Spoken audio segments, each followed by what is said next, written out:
आज जो एल्गोरिदम पढ़ रहे हैं उसका नाम है KMC, यानी K मीन्स क्लस्टरिंग। अभी फिलहाल 2 मिनट के लिए जो KNN पढ़ा था ना उसको भूल जाओ, उसके कॉन्सेप्ट यहाँ अप्लाई ना करना, ठीक है। तो क्योंकि नाम मिलता जुलता है KNN और KMC, तो ये K जो है ना ज़रा थोड़ा कंफ्यूज कर सकता है आपको, तो उसको फिलहाल भूल जाओ अभी आप। कि आपने जो KMC जो पढ़ना है ना वो ज़रा डिफरेंट है उस एल्गोरिदम से जो KNN है, तो उसको ज़रा 2 मिनट के लिए भूल जाओ। तो इसमें क्या हो रहा है, जैसे नाम से ही जाहिर है कि K मीन्स क्लस्टरिंग, यानी ऐसा डाटा जिसके आपने क्लस्टर्स बनाने हैं, ग्रुप बनाने हैं, ग्रुप्स में इसको बनाना है। तो डाटा हमारे पास अवेलेबल है, ग्रुप में आपके पास CSV फाइल आ गई है, ठीक है। उस CSV फाइल में अगर आप देखो, खोलो, तो बेसिकली हमारे पास क्या है, हमारे पास 3 कॉलम्स हैं, ठीक है। एक नेम है, नेम कुछ लोगों की, और उनकी एज गिवन है, एज के बाद उनकी इनकम कि वो कितना कमाते हैं, तो ये इनकम वाला डाटा है। और इसमें कैटेगरी बनानी है कि किस एज के लोग एक तरह के हैं और इतनी इनकम कमाते हैं एक सेट ऑफ रेंज में, और या फिर वो क्या करेगा, बेसिकली इन दोनों को यूज़ करके अपना एक सेट बना लेगा कि ये जो सारे लोग हैं इस कैटेगरी में फॉल करते हैं, इतनी इनकी एज है और ये जो है इतनी इनकम कमा रहे हैं, और ये लोग इस तरह के हैं, ये लोग इस तरह के हैं। तो बेसिकली क्लस्टर्स बनाने हैं। नॉर्मली हमारे पास ये होता है ना कि एंड पे एक कैटेगरी कॉलम भी होता था, हमने इस तरह का डाटा ना शुरू में भी देखा था, इसमें कैटेगरी कॉलम था, उसमें हम बता रहे थे कि ये लोग इतने जो है वो सारे आपस में इतना कमा रहे हैं, ये इस रेंज में कमा रहे हैं या ये इस रेंज में कमा रहे हैं। तो बेसिकली क्लस्टर्स का कॉलम हमारे पास नहीं है, तो ये इस तरह का डाटा सेट है। थोड़ा सा पहले इससे ना एल्गोरिदम को समझते हैं कि ये काम कैसे करता है KMC, ठीक है। तो थोड़ी सी यहाँ पे डेफिनेशन वगैरह मैंने लिखी हुई है कि KMC is a unsupervised ML algorithm which groups the unlabelled data set into different clusters, यानी अनलेबल्ड होगा उसको लेबल्ड कर देगा आसान से अल्फाज में, ठीक है। और इन KMC K डिफाइन करता है कि कितने क्लस्टर्स बनने हैं। अगर K की वैल्यू 2 होगी तो 2 क्लस्टर्स होंगे, यानी 2 कैटेगरीज होंगी, 3 होगी 3 कैटेगरीज होगी। इसमें ना एक ये रखा जाता है कि ज़्यादा से ज़्यादा मैक्सिमम रेंज 1 to 10 होती है, ठीक है। इससे ज़्यादा भी रख सकते हैं, लेकिन जो एक फिजिबल वैल्यू है K की वो 1 से 10 रखी जाती है। और ये ड्यूरिंग कोडिंग हम खुद ही दे रहे होते हैं। पहले डाटा को एक दफ़ा प्लॉट करके देख लेते हैं, CSV फाइल को प्लॉट करके देख लेते हैं, वहाँ से एक हिट एंड ट्रायल मेथड के जरिए अंदाज़ा लगा लेते हैं कि K की वैल्यू क्या रखनी चाहिए, और फिर उसको बाद में वेरीफाई कर लेते हैं कि गलत तो नहीं रखी थी हमने, ठीक है। और तो ये चीज़ होती है बेसिकली, जितना जो K की वैल्यू होगी उतने ही जो है इसके क्लस्टर्स बेसिकली बनते हैं, यानी उतनी ही कैटेगरीज बनती है। तो ये डिसाइड कौन करता है, K, ठीक है। तो अब आगे देखते हैं काम कैसे करता है। ये सेंट्रॉइड बेस्ड एल्गोरिदम है, ठीक है। तो ये क्या करता है, मिसाल के तौर पे आपका जो कम्युनिटी है, यानी डाटा पॉइंट्स हैं, उन डाटा पॉइंट्स में एक रैंडम बंदा एंटर करेगा, यानी रैंडम डाटा पॉइंट एंटर करेगा। उस रैंडम डाटा पॉइंट को सेंट्रॉइड कहा जाता है, ठीक है। देखो एक कम्युनिटी में एक कम्युनिटी है, ठीक है, कुछ लोग एक मोहल्ले में रहते हैं, कम्युनिटी है, वहाँ पे वो क्या काम करते हैं, वो किस तरह जीते हैं, उनका रहन सहन कैसा है, उसको जांचने के लिए, उसको परखने के लिए क्या होता है, जब बाहर से एक बंदा आके उनमें रहता है रहे, तो वो समझ जाएगा कि वो किस तरह के लोग हैं, उनकी इबादत कैसी हैं, या उनके जो काम कैसे हैं, या वो किस तरह से अपनी जो है वो गुजर बसर करते हैं। तो अगर वो बाहर से एक बंदा आए उनमें रहे तो वो समझ जाएगा ना, ठीक है। और वो अपने आप को उनसे, अगर उसमें वो रहना चाहता है तो उसके हिसाब से वो एडजस्ट भी कर लेगा कि भाई हाँ, मैं अगर इन लोगों के साथ में रहना चाहता हूँ तो मुझे ये चीज़ें फॉलो करनी है जो ये लोग करते हैं, तो मैं इनकी कम्युनिटी में रह सकता हूँ, ठीक है। तो वो क्या था, वो बंदा जो आया वो एक रैंडम बंदा था, बाहर से आया उनमें रहने के लिए, और उसके मुताबिक वो अपने आप को उसने एडजस्ट कर लिया और उनके रहन सहन में एडजस्ट हो गया। तो वो जो चीज़ है ना वो है सेंट्रॉइड। तो ये जो चीज़ है ना is a centroid based algorithm. समझ आ गई। होगा क्या, आपकी जो है कम्युनिटी होगी, कम्युनिटी क्या होगी, डाटा पॉइंट्स होंगे, ठीक है। एक नया डाटा पॉइंट एंटर करेगा एल्गोरिदम, कौन सा एल्गोरिदम, KMC, ठीक है, जिसको हम K भी कह सकते हैं। अब K की तादाद वो हमने डाटा सेट को प्लॉट करके अंदाजे से रखनी है कि इतने होने चाहिए। आपको जो है वो प्लॉट करोगे ना, वहाँ पे जो आपके पास कह लो कि एक तरह से ये जो जब डाटा पॉइंट्स प्लॉट कर लोगे शुरू में ही, तो आपको वहाँ से अंदाज़ा हो जाएगा 2 रखने चाहिए, 3 रखने चाहिए। तो हिट एंड ट्रायल है बेसिकली ये चीज़। तो यानी वो आप 3 बंदे या 2 बंदे एंटर कर रहे हो उस कम्युनिटी में, वो क्या करेंगे, पहले रहेंगे, थोड़ा सा एडजस्ट करेंगे, एडजस्ट करने के बाद उनके साथ जो है ना वो एक उनकी अपब्रिंगिंग वहाँ से स्टार्ट हो जाएगी। तो ये बेसिकली सेंट्रॉइड बेस्ड एल्गोरिदम होता है, where clusters associated with centroids, ठीक हो गया।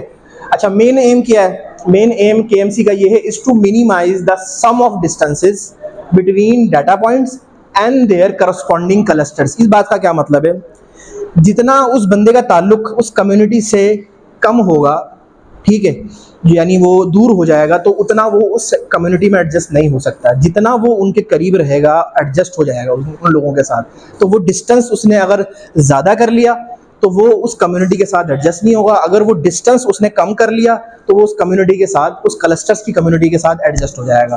तो मेन यही है कि उस सेंट्रॉइड का, उस नए बंदे का उस डाटा पॉइंट में एडजस्ट होना ज़रूरी है, तो उसको डिस्टेंस कम से कम रखना है अपना, ठीक है।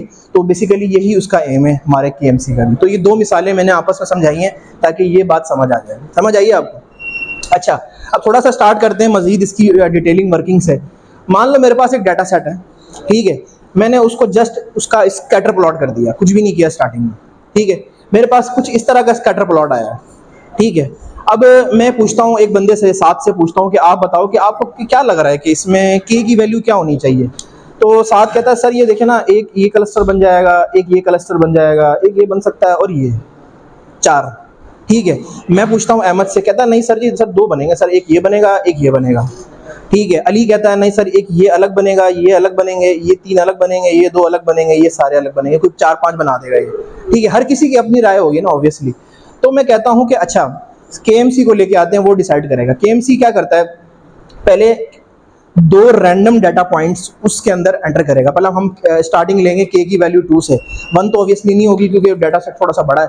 2 से स्टार्ट करेंगे। वो क्या करेगा, 2 रैंडम डाटा पॉइंट स्टार से मैंने बनाया है, आपके कम्युनिटी में, आपके डाटा पॉइंट्स में एंटर करेगा और इनके अंदर एडजस्ट होने की कोशिश करेगा। पहले क्या करेगा, 2 डाटा पॉइंट एंटर हो गए, K की वैल्यू 2 थी, और वो इनके साथ अपना डिस्टेंस कैलकुलेट करना शुरू कर देगा हर पॉइंट्स के साथ। जिसको उसके साथ कम डिस्टेंस मिलेगा ना, वो अपने आप को ऐसा ऐसा एडजस्ट कर लेगा। तो एडजस्ट करते करते उसको फाइनल इस तरह का कुछ रिजल्ट मिल जाएगा कि एक यहाँ पे जाके एडजस्ट हो गया और एक उसने ये क्लस्टर बना लिया, और एक यहाँ पे जाके एडजस्ट हो गया, एक ये क्लस्टर बना लिया। ये काम KMC का है। जब हम उसको फिट करेंगे ना, तो उस वक्त ये काम कर रहा होता है कि वो हर पॉइंट को उसके डिस्टेंस कैलकुलेट कर करके अपने आप को एडजस्ट करने की कोशिश करता है। मिनिमम डिस्टेंस जहाँ होगा वहाँ पे वो बीच में एडजस्ट हो जाएगा, ठीक है। तो ये यहाँ पे एडजस्ट हो गया, इसको बाकी डाटा पॉइंट्स के साथ इसको नियर बाय डिस्टेंस कम मिला। ये वाले जो पॉइंट्स थे ये थोड़े दूर थे, इसलिए उसको उसने क्लस्टर्स में शामिल नहीं किया। वो काम दूसरे वाले ने किया, ठीक है, क्योंकि ये सारे नियर बाय पॉइंट्स थे, तो इसने इस चीज़ को एडजस्ट कर लिया। अब इसने क्या किया कि इसको 2 क्लस्टर्स मिल गए। यहाँ पे वैल्यू दी हम नहीं थी शुरू में, ठीक है, हम 3 देते तो हो सकता था कि यहाँ पे कोई एक और बंदा आता और यहाँ पे कोई कम्युनिटी बना लेता, ठीक है, वो भी हम कर सकते हैं, 3 दें या 4 दें, तो उस हिसाब से फिर जो है। लेकिन डिस्टेंस जो है ना वो नियर बाय होना चाहिए, करीबी पॉइंट्स का, और ज़्यादा दूर के पॉइंट्स को वो नहीं करता है कैलकुलेट। तो ये बेसिकली एक तरह का एल्गोरिदम है जो KMC बेसिकली एक रैंडम पॉइंट एंटर करता है और क्लस्टर्स बनाने की कोशिश कर रहा होता है। तो ये सारा कॉन्सेप्ट है, और इस कॉन्सेप्ट को बेसिकली जो है वो K के ज़रिए जो है वो एडजस्ट किया जा रहा होता है। अब K स्टार्टिंग में तो हम रैंडम रखते हैं कि 2 रख ली, प्लॉट करके सिंपल स्कैटर प्लॉट करके 2 रख ली, 3 रख ली, लेकिन उसके बाद हम उसको चेक भी करते हैं कि हमने सही रखी थी। तो सही रखने का मेथड क्या है, how to find correct K। तो इसका सिंपल एक आंसर है, उन्होंने एक मेथड निकाला, एल्बो मेथड, ठीक है। अब होता क्या है, हर पॉइंट का, हर डाटा पॉइंट का उस सेंटर के साथ डिस्टेंस निकलेगा, इस एरर निकलेगा कि भाई इतना एरर था, सम ऑफ स्क्वायर्ड एरर करेंगे और फाइनली एक आउटपुट निकाल लेंगे। सम ऑफ स्क्वायर्ड एरर का आपको रिग्रेशन में आइडिया मैंने डिटेल में दिया था, क्या होते हैं कि initial distance, final distance, difference आएगा, सारे जमा हो जाएंगे तो सम ऑफ स्क्वायर्ड एरर निकल आएंगे, और उसके बाद इस फार्मूले से, और उसके बाद क्या होगा, सारे जितने भी एरर की वैल्यू होगी उनको आपस में सम कर देगा। अब इस चीज़ को विद K जो हमने रखा है उसके साथ प्लॉट कर देंगे। प्लॉट करने के बाद कुछ जो प्लॉट हमारे पास आएगा ना, उसमें जो एल्बो पॉइंट होगा ना, ये वाला एल्बो पॉइंट कौन सा होगा, अगर मैं हाथ को यूं रखूं तो ये जो मेरी एल्बो है, इसका पॉइंट जहां पे y एक्सिस पे लाई कर रहा है वो करेक्ट K की वैल्यू। देखो आप क्या कर रहे हो, आप बेसिकली यहां से चल रहे हो और अचानक से एक ऐसा थ्रेशोल्ड पॉइंट आता है जिसके बाद आपकी लाइन सीधी होना शुरू हो जाती है, ऐसे एल्बो की तरह। ऊपर से पॉइंट आया, यहाँ पॉइंट आया, ये जो एल्बो है ना, ये वो थ्रेशोल्ड पॉइंट था जिसके बाद अगले आपके पास वैल्यू नहीं मिल रही है आपको, एग्जैक्ट लाइन बिल्कुल स्ट्रेट होती जा रही है। तो ये जो एल्बो है, इस एल्बो की वैल्यू यहाँ इस केस में 4 आई थी, तो 4 एग्जैक्ट पॉइंट था हमारा। अगर आपके पास थोड़ी कम ज्यादा आ रही है तो फिर दोबारा आप K की वैल्यू सेट करके लगा सकते हो, ठीक है। तो करेक्ट वैल्यू के की कैसे फाइंड होती है? इनिशियल में आप हिट एंड ट्रायल करके खुद देते हो, बाद में उसको वेरीफाई कर लेते हो। वेरीफाई कैसे करते हो? सम ऑफ स्क्वायर्ड एरर निकाल के, और उसके बाद उस एल्बो प्लॉट को बना लेते हो और वहां से चेक कर लेते हो जहां पे एल्बो आ रही है वो करेक्ट के की वैल्यू है। नहीं नहीं, आप हो सकता है उसको के की वैल्यू 3 पे मिल जाए, 2 पे मिल जाए, 5 पे मिल जाए। तो ये बेसिकली आप एल्बो प्लॉट बनाओगे तो उससे अंदाजा हो जाता है एंड पे जाके, ठीक है। तो थोड़ा समझने के लिए कोडिंग स्टार्ट करते हैं कि ये तो सारी थ्योरी थी कि होता क्या है। अच्छा, करना किस तरह से? वही हमारा एक जो यूजुअल मेथड है उसको फॉलो करेंगे हम। सबसे पहले लाइब्रेरीज इंपोर्ट करेंगे, नमपाई, पांडास, मैटप्लॉटलिब, ठीक है, ये तो बेसिक है। इसके बाद अभी जो ये मैंने जो आपको CSV फाइल दी है ना, इसमें कुछ इनकम वैल्यूज हैं, कुछ एज है, हो सकता है कोई 25 साल का है, कोई 50 साल का है, कोई 55 साल का। वैल्यूज सारी ऑर्डर में नहीं है, ठीक है। ऑर्डर में करने के लिए सबसे पहले इसकी स्केलिंग करेंगे, नॉर्मलाइजेशन करेंगे। उसके लिए हमारे पास लाइब्रेरी है min max scalar cycle learn में, ये चीज़ हम पहले भी कर चुके हैं। तो हम क्या करेंगे, इस पूरे डाटा को मिन मैक्स स्केलर के जरिए एक ऑर्डर फॉर्म में, एक स्केलिंग फॉर्म में ले आएंगे, यानी सारी वैल्यूज 0 से 1 के दरमियान हो जाएंगी, ठीक है। तो यानी स्केल करना आसान से अल्फाज में, या नॉर्मलाइज करना। तो उसके लिए हमने क्या किया, लाइब्रेरी इंपोर्ट की, sklearn प्री प्रोसेसिंग इंपोर्ट कर लिया मिन मैक्स स्केलर को, और उसके बाद के मीन्स अप्लाई करना है। तो के मीन्स की लाइब्रेरी कौन सी है? फ्रॉम sklearn डॉट क्लस्टर बनाने, क्लस्टर इंपोर्ट के मीन्स, ठीक हो गया। ये लाइब्रेरीज इंपोर्ट हो चुकी हैं। सबसे पहला काम, डाटा सेट को इंपोर्ट कर लिया, इंपोर्ट करके चेक कर लिया हेड करके कि किस तरह का डाटा है। इसमें पहला नाम है, नेम्स आ गए, एज, इनकम। अब अगला स्टेप है कि इसको पहले, ये आपका जो डाटा है वो नॉर्मलाइज फॉर्म में नहीं है, किसी खास स्केलिंग की फॉर्म में नहीं है, उसको स्केल कर देना है। स्केल के लिए हमने इसी का एक ऑब्जेक्ट बना लिया, नाम रख दिया, और उसके बाद फिट और ट्रांसफॉर्म, ये काम पहले कर चुके हैं, थोड़ा सा डिफरेंट नहीं है आपके लिए।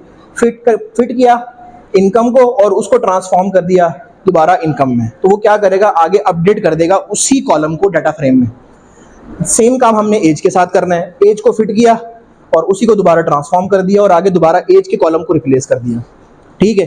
तो अब दोबारा बनाएंगे हम, दोबारा चेक करेंगे डाटा फ्रेम। अब डाटा फ्रेम इस तरह का नहीं है, हमारे पास डाटा फ्रेम नॉर्मलाइज हो चुका है, यानी स्केल हो चुका है, और सारी वैल्यूज 0 से 1 के दरमियान है, ठीक है। यानी एज जो है वो 0.05 हो गई है, 0.1 हो गई है, इनकम भी 0 से 1 के दरमियान सारी वैल्यूज आ गई हैं। अब एक दफ़ा काम करते हैं, पहले नॉर्मल स्कैटर प्लॉट कर लेते हैं ताकि आइडिया, एक के की आइडिया तो लेना है ना कितनी लगानी है स्टार्टिंग में। तो हम क्या करेंगे, सिंपल इसको स्कैटर प्लॉट कर देंगे। इस देखो, नेम तो नहीं कर सकते, हमने एज और इनकम को ही करना है ना, as with respect to income. तो हम इसको स्कैटर प्लॉट करेंगे। हमारे पास कुछ इस तरह का स्कैटर प्लॉट इस केस में आता है। तो यहाँ से एक छोटी सी आइडिया लिया जा सकता है कि के की वैल्यू, स्टार्टिंग वैल्यू 3 होनी चाहिए। के इज इक्वल टू 3, मुझे स्कैटर प्लॉट देख के अंदाजा हो रहा है कि के की वैल्यू आपको 3 होनी चाहिए। तो मैं क्या करूँगा, जब मॉडल अप्लाई करूँगा अगले स्टेप में, तो यहाँ से मैंने बनाया वेरिएबल KMC, के मीन्स, और क्लस्टर की वैल्यू 3 दे दी, ठीक है। अच्छा, ऊपर एक और लाइब्रेरी मैंने इंपोर्ट की है, उसका नाम है इंपोर्ट वार्निंग डॉट फिल्टर्स, आगे इग्नोर। असल में जब आप ये वाला स्टेप करोगे ना, तो यहाँ पे ना कुछ वार्निंग देगा आपको, ठीक है, क्योंकि ये एल्गोरिदम चेंज होने वाला है फ्यूचर में, तो हो सकता है कुछ नई आर्गूमेंट्स की चीज़ें आ जाए इसमें। तो इस वक्त ना सिस्टम आपका वार्निंग दे देता है। तो वार्निंग गलत नहीं होती है, सिस्टम चलता ज़रूर है, लेकिन आपने उस वार्निंग को इग्नोर करने के लिए इंपोर्ट वार्निंग की लाइब्रेरी इंपोर्ट करनी है। अगर ना भी करोगे तो फ़र्क नहीं पड़ता, अगर आपको वो रेड सी लाइन बुरी नहीं लग रही तो चलने दो वैसे ही उसको। लेकिन अगर आप कहते हो कि नहीं, मेरे वो कोडिंग में वो रेड लाइन नहीं आनी चाहिए, तो आप क्या करोगे, इंपोर्ट वार्निंग और वार्निंग को इग्नोर कर दोगे, तो वो रेड लाइन भी खत्म हो जाएगी वहाँ से, ठीक है। कोड रन हो जाएगा, गलत नहीं है, लेकिन अगर आप कहते हो कि मेरे कोड में वो रेड लाइन नहीं आनी चाहिए, तो आप इस लाइब्रेरी को इंपोर्ट करोगे तो वो वार्निंग जो आ रही है उसको इग्नोर कर देगा और आपका आगे हम चल सकते हैं, वो रेड लाइन खत्म हो जाएगी वहाँ से। तो क्या किया हमने, के मीन्स को जो है क्लस्टर की वैल्यू यानी के की वैल्यू 3 दे दी, यहाँ से एक आइडिया लगा के, ठीक हो गया। अच्छा, उसके बाद क्या करना है, अब नॉर्मली हम क्या करते थे, फिट करते थे, ठीक है। तो हम यहाँ करेंगे बेसिकली फिट और प्रिडिक्ट इकट्ठा करेंगे, क्योंकि हमने क्या करना है, क्लस्टर्स बनाने, थोड़ा सा डिफरेंट है, सुपरवाइज में नहीं है इस टाइम, हम अनसुपरवाइज में है। अनसुपरवाइज में हमने क्या करना है, फिट और प्रिडिक्ट इकट्ठा करना है, किस पे, एज और इनकम पे। क्या चीज़ नहीं, अलग नहीं होता ना, इकट्ठा ही होता है फिट और प्रिडिक्ट, क्योंकि बेसिकली अनसुपरवाइज मशीन लर्निंग की बात हो रही है यहाँ पे। तो हम यहाँ पे वो चीज़ नहीं है कि एक्स टेस्ट वाई टेस्ट, वो काम तो कर ही नहीं रहे, वो तो basically related to supervise machine learning. ये बेसिकली हम क्या कर रहे हैं, हमारे पास डाटा है, डाटा के हम क्लस्टर्स बनाने हैं, वो काम बाद में हो सकता है क्योंकि डाटा लेबल्ड कर रहे हैं इस टाइम। टारगेट क्या है हमारा, अनलेबल्ड डाटा था उसको लेबल्ड कर रहे हैं, जब लेबल्ड हो जाएगा फिर किसी को दो वो आगे सुपरवाइज लगा दे, वो एक अलग बात है। तो वो काम नहीं कर रहे हैं यहाँ पे, हम यहीं पे फिट करेंगे अंडर स्कोर प्रिडिक्ट, और आगे दोनों कॉलम्स, कौन से कॉलम्स थे, एज का था, इनकम था, इन दोनों को क्या कर देगा, फिट भी कर देगा, साथ में प्रिडिक्ट करेगा। प्रिडिक्ट क्या करेगा बेसिकली, वो उसके बेसिकली क्लस्टर्स बनाएगा। क्लस्टर्स किस तरह बनाएगा, इसको बनाया मैंने एक वेरिएबल में, मैंने उसका नाम रख दिया वाइपरेड। आप उसका नाम लेबल भी रख सकते हो क्योंकि लेबलिंग कर रहे हैं ना यहाँ पे डाटा की। तो अब जब उसको चेक करोगे ना आप, तो आपको एक अरे मिलेगी जो कुछ डाटा पॉइंट्स वो एक कैटेगरी में डाल देगा, 1 1 उनको नाम दे देगा, कुछ डाटा पॉइंट 0 कैटेगरी में डाल देगा, कुछ 2। ये बेसिकली उसने खुद दिया, नाम नहीं दिए, उसने एक नंबर अलॉट कर दिया इंटीजर, जैसे कि हम करते होते हैं नॉर्मली कि ये मास्टर्स की डिग्री के लोग हैं, ये बैचलर्स की डिग्री के लोग हैं। हम बाद में वो काम खुद करते हैं कि इनको मैंने 0 कह दिया, इनको मैंने 1 कह दिया, क्योंकि मशीन लर्निंग अप्लाई कर रही है ना बाद में। तो वो क्या करेगा, यहाँ पे क्लस्टर्स की फॉर्म में आपको डाटा दे देगा। ये सारे लोग वो हैं, उन्होंने एक क्लस्टर बनाया, उसको 1 1 दे दिया, 0 दे दिया और 2 दे दिया। तो ये क्या हो गई, एक आसान से अल्फाज में जो नॉन लेबल डाटा था उसकी लेबलिंग हो गई यूजिंग KMC।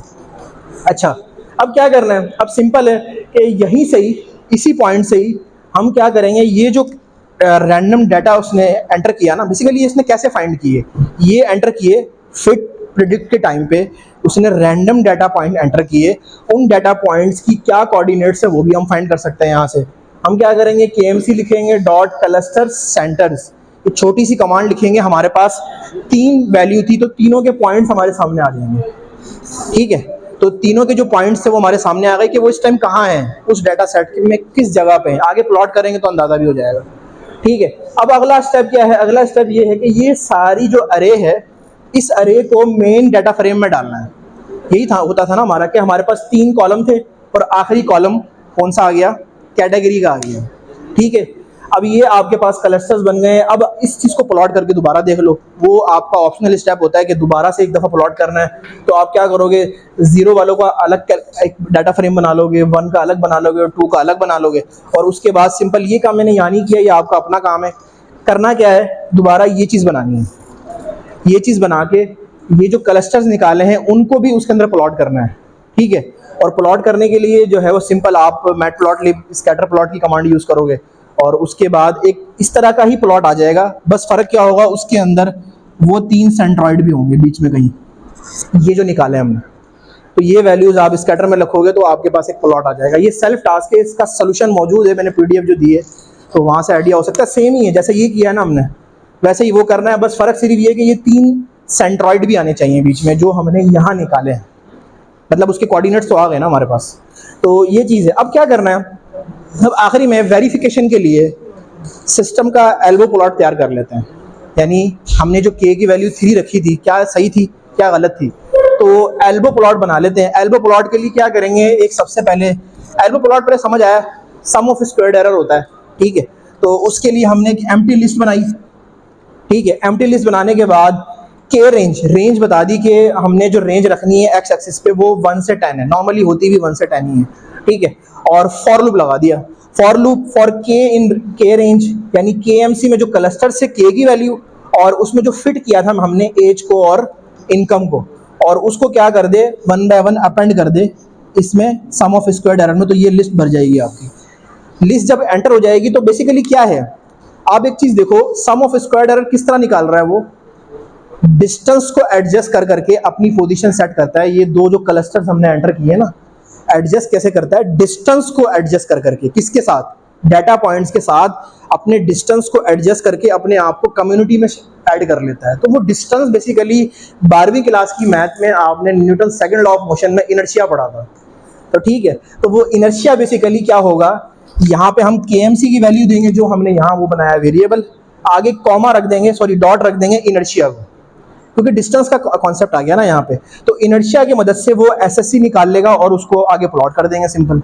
तो प्लॉट करने के बाद आपके पास इस तरह का प्लॉट आएगा। आप यहाँ देखो, एक वैल्यू यहाँ ये, एक यहाँ ये, और एग्जैक्टली जो एल्बो आपका बन रहा है वो किस पे बन रहा है, 3 पे, ये वाला पॉइंट एल्बो पॉइंट। तो हमने एग्जैक्टली ऑलमोस्ट सही रखी थी, जो हमने यहाँ से अंदाज़ा लगाया था कि ये 3 होनी चाहिए। तो इसकी वेरिफिकेशन भी हो सकती है यूजिंग इनर्शिया कॉन्सेप्ट। ठीक है। और वो कॉन्सेप्ट क्यों आया, क्योंकि जो सेंट्रॉइड है वो डिस्टेंस एडजस्ट करता है, और distance basically Newton second law of motion यहाँ पे थोड़ा सा यूज हो रहा होता है, ठीक है। तो अब थोड़ा सा आइडिया होगा कि जो 12वीं क्लास में हमने वो चीज़ पढ़ी थी वो बेकार नहीं थी, कहीं ना कहीं तो यूज़ हो गई है।